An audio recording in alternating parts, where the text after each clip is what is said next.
أعوذ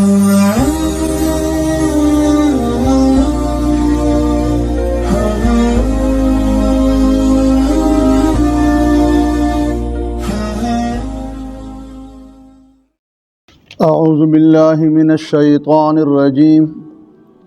بسم الله الرحمن الرحيم. إذ قالت امرأة عمران رب إني نذرت لك ما في بطني محررا فتقبل مني إنك أنت السميع العليم.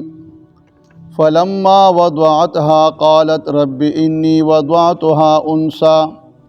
والله أعلم بما وضعت وليس الذكر كالأنثى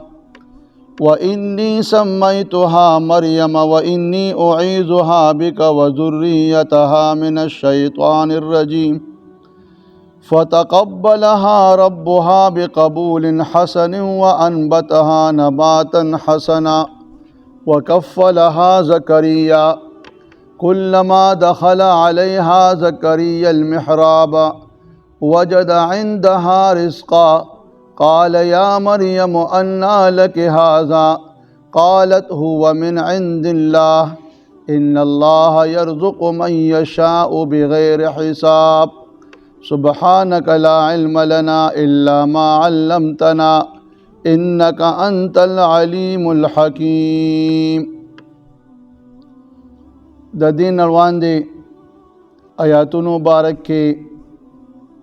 الله تعالی جل شانه عم نواله د یوسو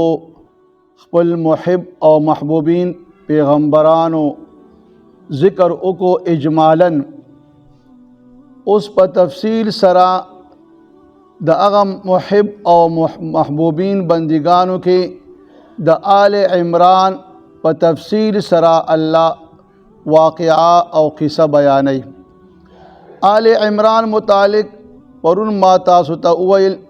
چې دې باره کې دوه قول دي. یو قول د آل عمران نه مراد موسی علیہ السلام او هارون علیہ السلام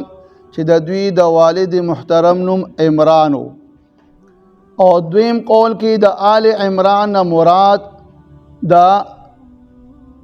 بی مریم د والد نوم هم چې کوم دی هغه عمران و. عمران بنت ماسان دا غنمو او د سلیمان علیہ السلام د اولاد نه دی. اوس چونکې دلته تمام واقعات او خبرې د بی مریم ذکر کیږي نو مراد تینا آل عمران نه دلته د بی مریم د پلار د عمران ذکر را روان دی. اوس په دې واقعه کې چې کوم د عمران دا واقعه چې هغه د عمران د ښځې د یو منخت ذکر دی، نو الله تعالی دلته چې کوم د آل عمران دا قصه بیانوي نو په دې کې د اهل کتاب د دوه لوی ګروهونو د یهود او د نصارا د غلط عقاید او د هغې د فاسد خیالات او د هغې د دروغ الله تعالی رد کوي. یهودیانو با د عیسی علیہ السلام بارک پشان کې ډیر کوتاهی کوله، هغه ته به کاهن او جادوګر ویل او د هغه مرتبه ډیره غورځولې وه. بل خوا عیسایانو چې کوم دی د عیسی علیہ السلام بارکې هغې ډیر زیات مبالغه کوله او هغوی چې کوم دی عیسایانو عیسی علیہ السلام ته د الله زوی ویل او د خدای ورته هم ویل، گویا الوهیت مرتبه هم ورکوله. نو الله د دې دواړو ګروهونو د غلطو عقایدو رد بیانوي چې عیسی علیہ السلام نه الله دی نه د الله زوی دی بلکې هغه د جنس بشر نه دی او داغه ولادت باقاعده شوی دی، داغه احوال بشریت اطوار د انسانیت دی. الله تعالی چې کوم دی د دې خبر نه پاک دی، الله چې کوم دی هغه د عیب او نقایص نه پاک دی. الله در نه زوی شته او نه چې کوم دی عیسی علیہ السلام چې کوم دی هغه الله او خدای کې دی. نو اوس دلته الله تعالی د عمران د ښځې بیان کوي. روایت کې راځي چې د عمران ښځه چې د هغې نوم حنا بنت فاقوزه دا عمر رسیده بوډۍ وه شنډه هم وه یو ورځ چې کوم دی ناسته وه د اونې لاندې اونه کې چې کوم دی یو مرغۍ وه چې هغې خپل بچي له په مخوګه کې خوراک ورکولو نو د دې په اړه کې مې یو تمنا راله چې کاش الله مالم چې کوم دی بچي راکړي او بیا دغه دی کې چې کوم دی دغه خپل بچي دپاره منښت وکړه که الله ماله زوی راکړه نو هغه به آزاد وي د تمام دنیوي مشاغلونه هغه به د الله عبادت دپاره او د الله د کور خدمت لپاره به زه وقف کوم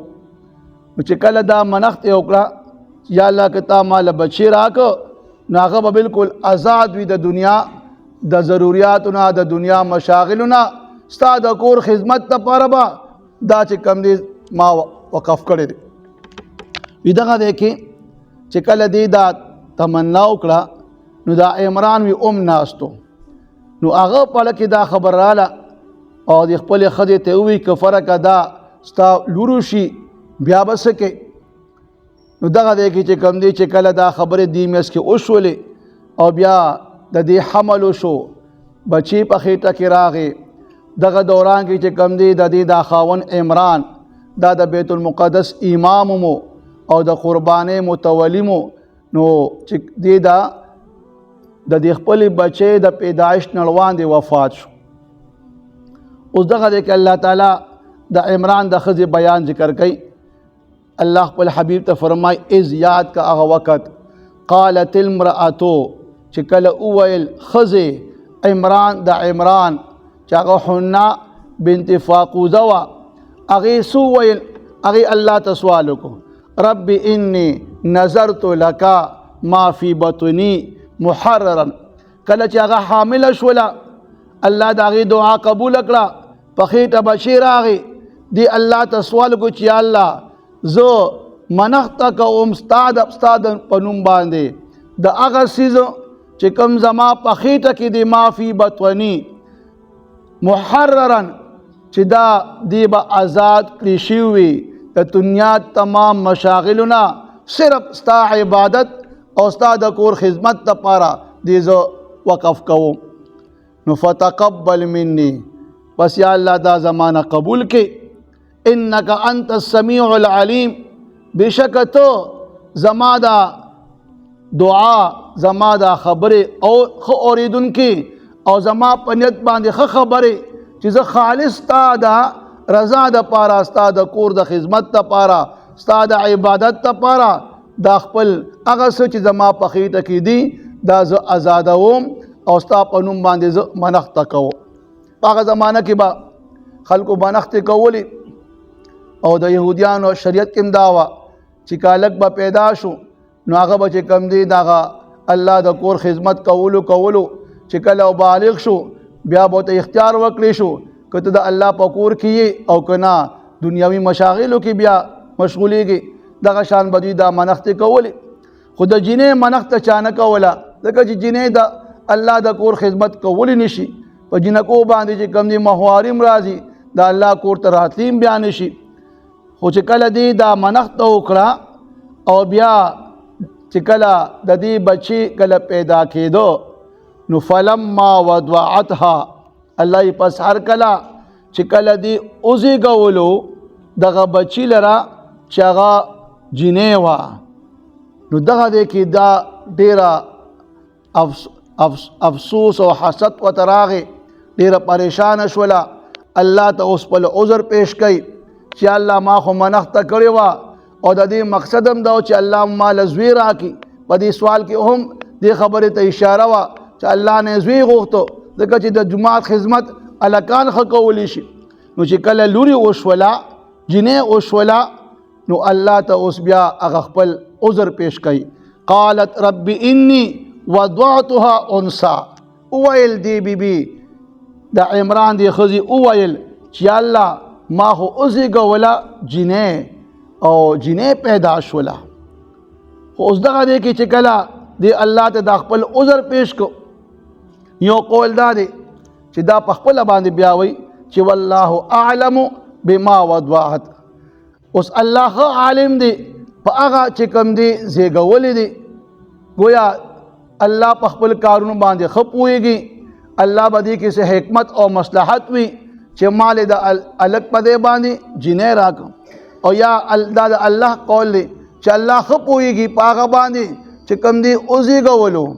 گویا د دې چې کوم د الګ کومه تمنا ده کومه ارزو وه چې الله مال بچي الګ راکړي نو الله دې له د الګ نه سوچنده سیوا خصوصیاتو باندې کوم جینۍ ورکړه کومه مؤنثه ورکړه لوري ورکړه هغه لور چې کوم دی د ډېر لوی عظمت او د شان خاونده به وي الله به چې کوم دی د هغې د بطن نه خپل پیغمبر پیدا کولو والا دی او هغه پیغمبر به په عجیبه طریقه الله د هغې نه پیدا کوي چې هغه د عام طریقو نه خلاف بغیر پلارو پیدا کیږي نو الله تعالی چې کوم دی ښه عالم دی په هغه باندې چې کوم دی وضع کو الله هغې له ډېر لوی شان او مرتبه ورکوونکی دی ولیس الذکر کالانثی نه دی ذکر سړی الګ په شان د جینۍ الګ خو چې کوم دی هغه خدمتونه ښه کولی شي او جینۍ هغه شان خدمت د الله د کور نشي کولی ولیکن الله چې کوم حکمت او مصلحت بنا باندې دی له لور ورکړه نو هغه لور چې کوم دی د ډېر لوی شان او مرتبې خاونده وه الله هغه د حیض و نفاس نه پاکه وګرځوله او بیا الله د هغې د بطن نه پیغمبر عیسی علیه السلام پیدا کوي او په یو عجیبه طریقه باندې چې هغه د عام طریقې خلاف دی بیا دې دا مو فرمایل چې و انی سمیتها مریم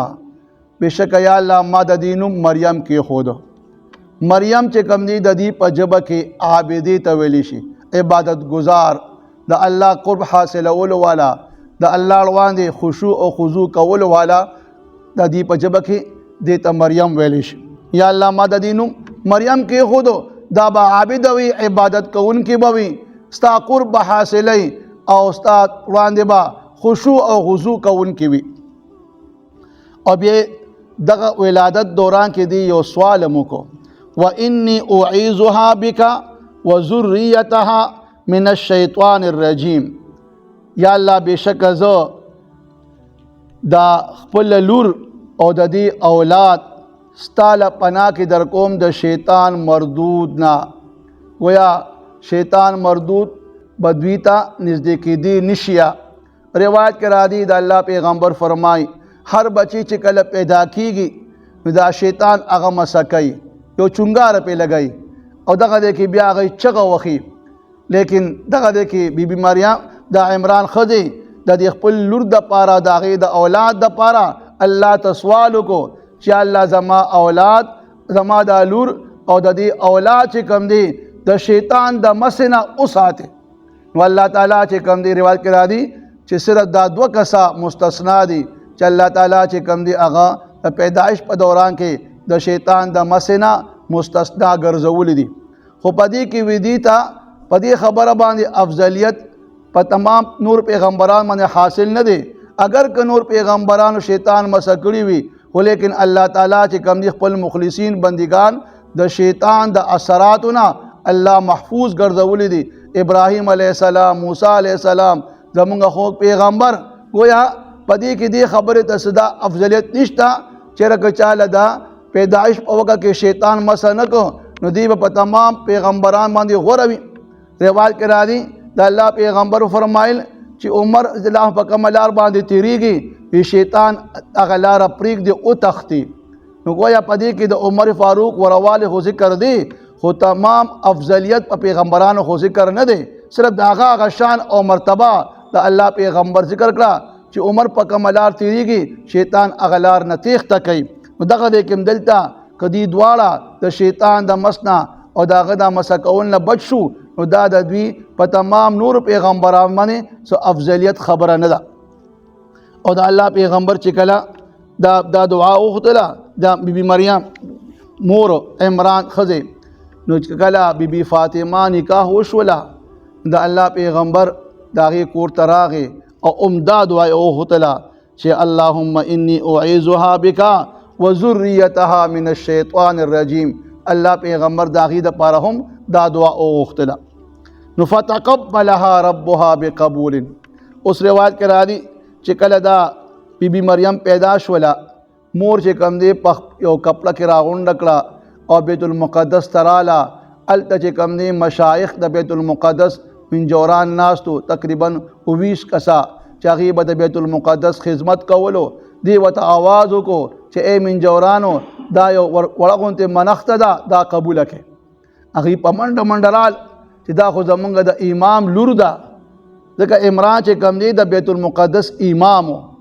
نو هغوی په منډه منډه رال او هر یو خواهش کولو چېرې دا په خپله قبضه کې واخلي. بیا په دې دغه دوران کې زکریا اسلام چې کوم دی د بیت المقدس چې کوم دی متولی و. هغه فرمایل چې زه زیات د دې د کفالت زه زیات حقدار یم ځکه چې د دې ترور ما سره په نکاح کې ده. د عمران د ښځې خور د زکریا چې کوم دی چې کوم دی هغه بیبي وه. نو هغه دا دعوه وکړه چې زیات حقدار زه یم د دې چې دا مال راکې ځکه چې د دې ترور چې کوم دی زما په نکاح کې ده. منجورانو وی چې نه انکار وکړو چېرې دې دپاره به موږ اوس قرآن اندازي کوو. او قرآن اندازۍ کې چې کوم دی بیا دا وویل چې دوی په کم قلمونو باندې تورات لیکه هغه قلمونه راواغستل او نهر اردن ته رال او هلته دا خبره وکړه چې د چا قلم په دې دریاب کې نیغ ودرېدو او ډوب نشو بس هغه کس به د دې چې کوم دی بیا کفالت کوي او هغه به واخلي. دې ټولو قلمونه وغورځول په نهر اردن کې. نو د زکریا چې کوم هغه قلم و هغه بالکل په دریاب کې نیغ ودرېدو او د نورو قلمونه ډوب شو. نو دغه شان د دې بی مریم چې کوم دی کفالت ذمواري هغه حواله شوله زکریا علیه السلام ته. والله فتقبلها ربها پس قبول کړه الله تعالی رب د دې د نذرانه په قبولتیا حسن ښکلې سره په ښه طریقې سره الله قبول کړه. وانبتها نباتا حسنا او بیا زرغونه کړه الله تعالی د دې زرغونه په ښکلیوالي سره یعنې گویا الله د دې پرورش وکړو په پرورش ښکلي سره. دلته انبتها مطلب پرورش کول دی او هغه پرورش داسې و چې د دې نشونما به په داسې طریقې سره کېده چې د دې د بدن د غوښه اندامونه به نشونما چې د نورو بچو ماشومانو به په یو کال کې څومره نشونما کېده هغه به د دې په یو ورځ کې کېده. نو الله د دې چې کوم دی نشونما په ښه طریقې سره وکړه. وکفلها زکریا او الله یې مونږ بیا دا حواله کړه زکریا علیه السلام ته او هغه هم د دې کفیل وګرځو. هغه وله اول چې کوم دی جمعه سره خوا کې اوله غوندې اجره جوړه کړه هغې کې بیا وله د زکریا اسلام چې کوم بیبي وه هغه به راتله هغې به پرورش کولو. کله چې دا بلوغت ته ورسېده نو بیا وله په بیت المقدس کې چې کوم دی یو غټ محراب جوړ کړو په جومات کې او هغې چې کوم دی اوچت جوړ کړو چې څوک به هغې ته ختېدی نه شو بغیر د پوڼې نه. هغې ته دروازه ولګوله او صرف هغه به تاله وه او زکریا چې کوم دی هغه به کله کله راته او خوراک هغه به ځان سره راوړو او دې به هغې کې عبادت کولو. نو چې کله به زکریا چې کوم دی کله کله د دې هغه حجرې ته محراب ته راغی. محراب اصل کې ویلی شي په جومات کې یو ښکلی مقدس او مشرف ځای چې هغه د ټول نه نمایه وي چې پای کې صرف امام ته د ودرېدو اجازت وي. نو دغه دی کې چې کوم دی چې کله به هغه دغه محراب ته راغی نو وبې کتل چې د هغې وړاندې داسې خوراکونه به وموندل چې هغه به د هغه موسم میوې نه وي. ګویا که د ګرمۍ موسم و نو د یخنۍ میوې پکې موجود وي او که د یخنۍ موسم و نو د ګرمۍ هغه میوه موجود وي. نو الله اوس د هغې ذکر کوي چې کلما دخل علیها زکریا المحراب هر کله چې داخل بشو په دې باندې زکریا علیه السلام د دې هغه حجرې محراب ته نو وجد عندها او به منتل دې سره رزقا میوې یا رزق هغه میوې چې کوم دی بې موسم میوې به وي. نو هغه به حیرانه شو. نو تعجب کې تپوس وکړو د دې بیبي مریم نه چې قال یا مریم او به ویل زکریا چې کوم اے مریم انا کم ځای نه لکې ستا دپاره هذا دا میوې د کم ځای نه راځي او د کم طرف نه راځي. نو هغې جواب کې څه وی قالت هو من عند الله وویل هغه چې دا د الله د جانب نه ماته راځي. دلته علما فرمایي چې په دې کې د اولیاء د کرامت ثبوت ته ولی پلاس چې کم دا سکار ښکارا کیږي چې هغه خلاف عادت وي هغه ته کرامت ویل شي. بی مریم پیغمبر نه وا بلکې ولی الله وا د الله محبوبه بنده وا الله ته ډیره نږدې وا او الله د دې پلاس باندې دا کرامات خودل چې دا داسې رزق چې هغه ناشنا بو بے موسمه میوې به دې باندې موجود وي چا به نه وروړي او دې ته به هغه په میز باندې په دسترخوان باندې پرتې وي. روایت کې دام راځي چې یو پیرا زموږ خو پیغمبر جناب رسول الله صلی الله علیه وسلم ډېر زیات اوږې شو، دوه درې خوراک یې نه کړی. بیبیانو حجرو ته لاړ، هلته سنو راغی د بیبي فاطمې کور ته، هغې هلته چې کوم دی د خوراک تلاش وکړو، هلته سنو واپس را روان شو. په دې کې چې کوم دی د بیبي فاطمې وینځې څه دوه غونتې ډوډۍ او لږه غونتې د غوښې یو ټوکړه په طور هدیه هغې کره راوړه. چې کله یې راوړه اگر چې هغه په خپله باندې اوږې وه، دوه درې ورځې نه حسن امام حسین او علي کوم اوږې وو، خو لیکن هغې چې کله د پلار هغه لوږه ولیدله نو خپل بچو ته چې لاړ شي بابا جان راولې، هغې لاړ او د الله پیغمبر ځان سره راوست. هغې هغه غوښې هغه ټوکړه او ډوډۍ په یو لوښي کې ایښي چې څنګه رال د الله پیغمبر د هغې کور ته او هغې د هغه لوښي نه سر اوچت کو نو باقاعده د هغه لږ غونتې د غوښې ټوکړې نه باقاعده پوره سالن او خوړکېده او ډوډۍ هم چې کوم دی سوا شوې د الله پیغمبر ته چې کوم دی چې کله کېښودلې نو حیرانه شو. د الله پیغمبر دغه کې فرمایل چې هغه ذات د تعریف قابل دی چې کوم ذات د بني اسرائیلو هغه بیبي مریم ته چې الله کوم اعزاز ورکړو هغه اعزاز الله تعالی زما لور بیبي فاطمې ته هم ورکړو چې څنګه هغې ته داسې الله بے حساب رزق ورکولو دغه شان الله هغې ته هم. او بیا د الله پیغمبر د هغې نه تپوس هم وکړو چې دا خوراک د کم ځای نه دی نو هغې هم دا ووی هو من عند الله، دا د جانب د الله د طرف نه دی.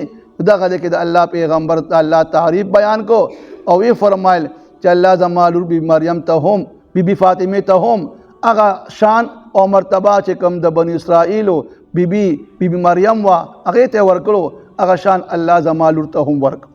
ان الله یرزق من یشاء بغیر حساب، بېشک الله هغه ذات دی چې روزي ورکوي هغه چاته چې خوښې شي بې حسابه. بې حساب مراد دا دی چې بغیر څه استحقاقه، بغیر څه محنته، بغیر څه مشقته الله چې کله وغواړي نو تاسو ته به چې کوم دی الله رزق درکوي هغه طرف نه چې ستاسو به ګمان هم نه وي. اذ قالت امرأتو، یاد کا هغه وخت چې کله وویل ښځې عمران د عمران رب اے رب زما انی بېشکه ما نظرت لکه منښت منلې ستا په نوم باندې ما د هغه څیز فی بطني چې کوم زما په خېټه کې دی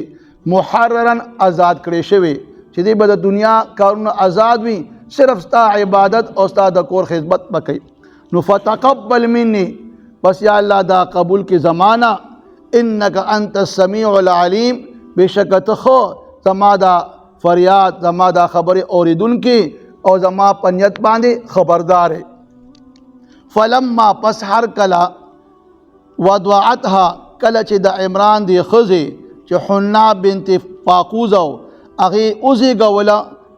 وضعتها دغه حمل لره او هغه جینۍ وه، نو قالت دوی هغې وویل رب اے ربا انی وضعتها انثی، بېشکه ما وزېږوله جینۍ زما لور پیدا شوله او زما خو تمنا د زوی وه. هو الله اعلم، یا الله الله ښه عالم دی بما په هغه باندې وضعت چې کوم هغې زېږولې دي، الله د خپل حکمت او مصلحت بنا باندې لور وله ورکړه، په دې باندې الله ښه عالم دی.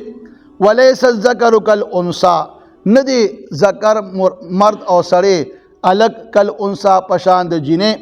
و انی او بېشکه ما سمیتها نوم کېښود ما دې لره مریم مریم. و انی اعیذها بک، او یا الله زه پناه طلب کوم د دې دپاره او د وذریتها او د اولاد دپاره ستا پناه طلب کوم من الشیطان الرجیم، د شیطان رټلی شوي نه. نو فتقبلها، پس قبول کړه الله تعالی د دې دا منخته ربها بقبول حسن په قبولتیا ښکلي سره وانبتها نباتا حسنا او پرورش وکړو د دې په پرورش ښکلي سره وکفلها زکریا او دې حواله کړه زکریا علیه السلام ته هغې د هغې کفیل وګرځو کلما هر کله دخل علیها زکریا المحراب هر کله به چې داخل شو په دې باندې زکریا علیه السلام د دې هغه محراب اجرې ته نو وجد عندها رزقا او به مونتو د دې وړاندې رزق میوې بې موسمه نو قال اویل زکریا علیه السلام یا مریم اے مریم انا کم زینا لک ستا دپاره هذا دا رزق او دا میوې راځي نو قالت اویل بی بی مریم هو من عند الله دا د الله د جانب نه ماته راځي ان الله بشک الله هغه ذات دی یرزق روزي ورکوي من هغه چاته یشاء چې خوښ شي بغیر حساب بے اندازې بے حساب از یاد کا هغه وخت ای زما حبیبه قالت امرأة عمران چې اوویل ښځې د عمران رب انی ای رب زما بشک ما نظرت لکا منخت منلی ستا په نوم باندې ما د هغه څیز فی بطنی چې زما په خېټه کې دی محررا چې دی به آزاد کړی شوي ستا د عبادت لپاره به آزاد وي د دنیا مشاغل به نه کوي فتقبل مني پس یا الله قبول کی زمانہ انک انت السمیع العلیم بشک ته ښه اوریدونکی او ښه خبرې په نیتونو باندې نو فلما پس هر کله وضعتها هر کله چې دی وزیږولو دغې حمل لره او هغه جنۍ وه لور وه نو قالت دی اویل رب ای رب زما انی وضعتها انثى بشک ما وزیږوله جنۍ والله اعلم او الله عالم دی بما پاغه باندې وضعت چې کوم هغې زیږولې الله د خپل حکمت او مصلحت بنا باندې ولا لور ورکړه ولیس الذکر کالانثی نه دی الګ پشان د جینې یا نه وي الګ پشان د جینې و انی او بشک ما سمیتها نوم کې خود دی لره مریم مریم چې دا به عبادت گزاری او د الله قرب حاصلونکي وي و انی اعیذها بک و ذریتها من الشیطان الرجیم او بشک زه پناه غواړم د دې دپاره او د دې اولاد دپاره ستا پناه غواړم د شیطان رټلی شوي نه فتقبلها پس الله یې قبوله کړه مونږه پس قبوله کړه دغه منخته ربها رب د دې بقبول په قبولتیا حسن ښکلي سره وانبتها نباتا حسنا او پرورش وکړو الله د هغې په پرورش ښکلي سره وکفلها زکریا او حواله کړه دا زکریا علیه السلام ته نو کلما دخل علیها زکریا محرابا هر کله چې داخل بشو په دې باندې زکریا علیه السلام هغه محراب هغه اجرې د دې ته وجد عندها رزقا او به مونتو د دې سره خوا کې وړاندې رزق میوې ناشنا بې موسمه وقال اویل زکریا علیه السلام یا مریم اے مریم انا لک هذا دا میوې تاله د کم طرف نه د کم ځای نه راځي نو قالت دی اویل هو من عند الله دا جانب د الله نه ماته راځي ان الله بشک الله هغه ذات دی یرزق روزي ورکوي من هغه چاته یشاء چې خوښ شي بغیر حساب بے حساب او بے اندازې